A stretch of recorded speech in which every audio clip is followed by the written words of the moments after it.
Hey there, folks. If you're not getting at least a 3% conversion rate to closings from your Facebook leads, you gotta check out this video. We're gonna go in depth on how you can effectively triple your conversion rate with Facebook leads for real estate. Let's jump into it. Now, everyone knows that Facebook leads for real estate are an amazing opportunity. A lot of people have tried them. A lot of people have heard about them, but there's also a lot of misconceptions. A lot of agents believe very firmly that Facebook leads don't work. They're low quality leads. They're not great for converting them into closings. But folks, I'm here to tell you, nothing can be further from the truth. A lot of my clients are closing 10, 20, 30, 40, up to 100 deals every single year from Facebook leads. Facebook is one of the biggest opportunities even right now. And I mean both Facebook and Instagram, since they're the same ads platform.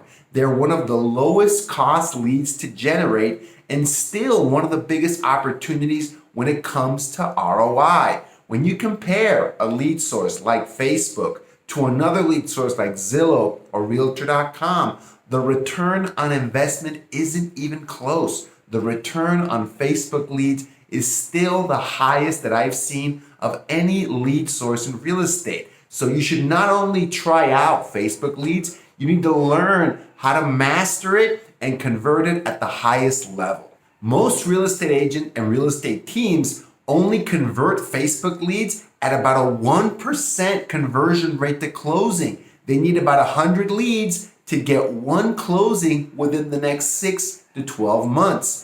A lot of agents don't even get that conversion rate. However, the top teams convert Facebook leads at a 3 to 5% conversion rate. So more than triple what the average agent does.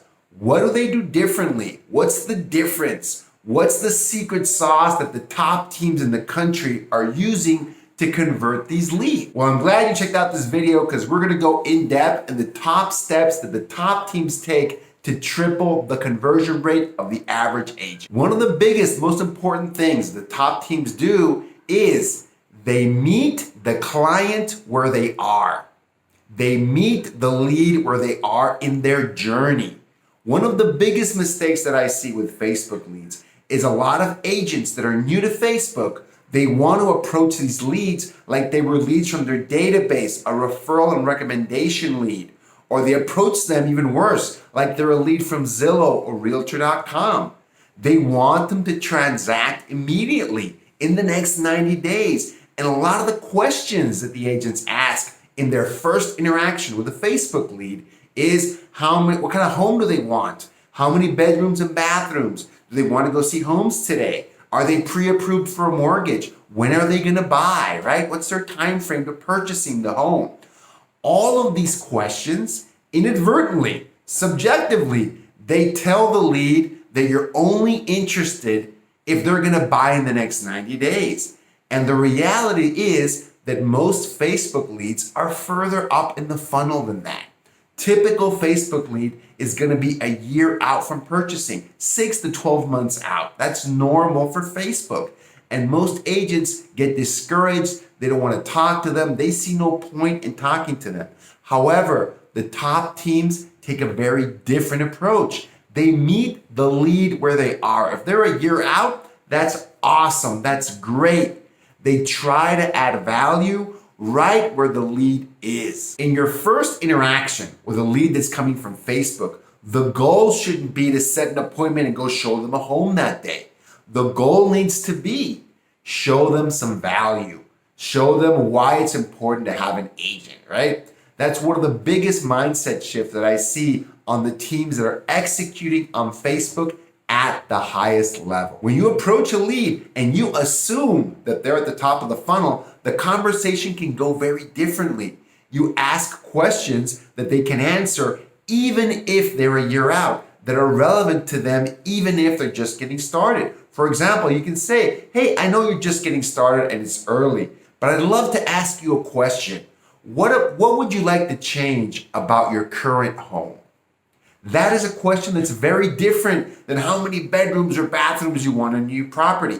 They might not know the answer to that question, but they absolutely know what they would change about their current home. And you can drill into that. You can ask them more about that, right? If they've been looking at homes on your website, you can ask them, what caught your eye? What are the features that you like the most of some of these homes? Not asking them when they want to move, what kind of home do they want to buy, but just asking them what did they like? What caught their attention, right? That is a way to tease out someone's motivation without asking them that question directly. You're discovering what they want, right? The leads that are further down in the funnel will immediately give you more information.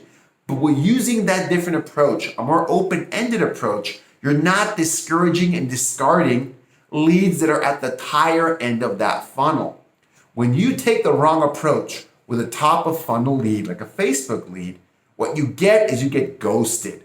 They're no longer going to interact with you. Even if they had a good conversation with you, you told them that you're not ready to work with them right now. It's almost like telling these leads, hey, you know what? Why don't you call me when you're ready to buy a home? And the lead's like, yeah, great. I don't want to talk to you until later because I see no reason to talk to you. That's a big, big, big mistake when approaching these Facebook leads. Approach them and assume that they're at the top of the funnel and you will get much better results. You're meeting the lead where they are, starting that conversation, building some rapport, because the next thing you need to do is my next tip, which is you need to add some value. That's the other big thing that top teams do. They add value regardless of where they are in the funnel. Like I said before, the first goal of that interaction, that first interaction with a Facebook lead, whether it's a text message conversation or a phone conversation, is you should show them how valuable it is to talk to a real estate agent regardless of where they are in the process. I like to say, to name this process, you should teach them something they don't know.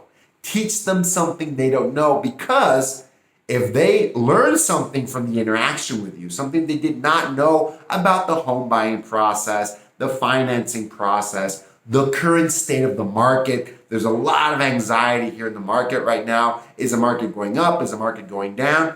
The more you can teach them something, educate them, show them what the process is like, and show a little bit of your expertise and domain knowledge, the more likely that lead is to see you, identify you as the expert, and the more likely they are to take your next call and respond to your next text message. One of the biggest challenges agents have with these Facebook leads is they're discouraged by the fact that they're the top of the funnel.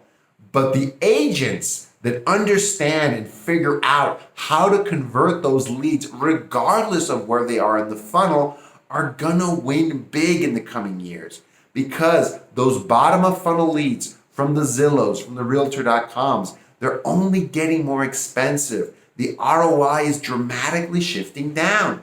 If you change your mindset to adding value, regardless of where they are in their journey, you're gonna convert more and more of these leads. You can double and triple the average conversion rate if you just behave like a resource with these leads and add value no matter where they are. A couple examples of this is if the buyer is just getting started, you can tell them, that's great. I love helping out people that are just getting started in the journey. Why don't you check out my free PDF on the top tips when buying a home? Or you can even invite them to a first-time home buyer class. People love learning these things because they can use them now or even a year from now. Take the pressure off of it. Give them something valuable. If the lead is nervous about the market, they're concerned about rising interest rates, tell them some anecdotes. How have you been able to close deals? Did you get concessions from the sellers? Did you get rate buy down for them? What did you get? Because a lot of buyers are not sure. They're not sure if they can get great deals in the market of today. Tell them the advantages of buying a home right now. More access to inventory. You can get more of these loan programs accepted. First-time buyer programs, down payment assistance programs, a lot of public option home mortgage programs that were not even an option 6 months ago can be a great option now. So be a resource to these buyers. Always, always, always in these first interactions, make sure you teach them something they don't know, because that could be the key to building a great relationship and even accelerating their time frame. If you can show that buyer, potential buyer, that it is a great time to be a buyer right now because the market is shifting in their favor, tell them why that's important. Another way that you can add value in the process is when buyers have anxiety and they're nervous about the market and they're trying to time the market. They're trying to find an impending market crash. Show them with numbers. Show them what's happened in the past. Show them that an economic recession does not necessarily mean a market crash. Show them with the data. Educate them. Show them reality and what's locally happening, because they might be carried away with national headlines. They might be really nervous by what they're seeing. But if you show them what's happening locally, and that's a different story, then you're going to help them and educate them for the market of right now, not the market of a year ago or the market of a year from now. My last tip, and this is a big one, that the top teams do to get such a high conversion rate is that they have excellent follow-up systems in place. They have a process. 15, 16 touches in the first 30 days to get that first conversation with Facebook leads. One of the biggest frustrations that I find with Facebook leads is that agents complain that they're not responsive. They can't get in touch with a lot of them. The reality is that most real estate agents don't call, text, or email nearly enough times to get the lead to pay attention for them. Remember, it's a top of funnel lead. They don't have a lot of urgency. You don't need to call them 5 times in a single day, but you should at least be touching them 15 to 16 times within the first 30 days, and make sure that you've got calls, text messages, and emails working together throughout that month to diversify those touches and maximize the opportunity to actually talk to them.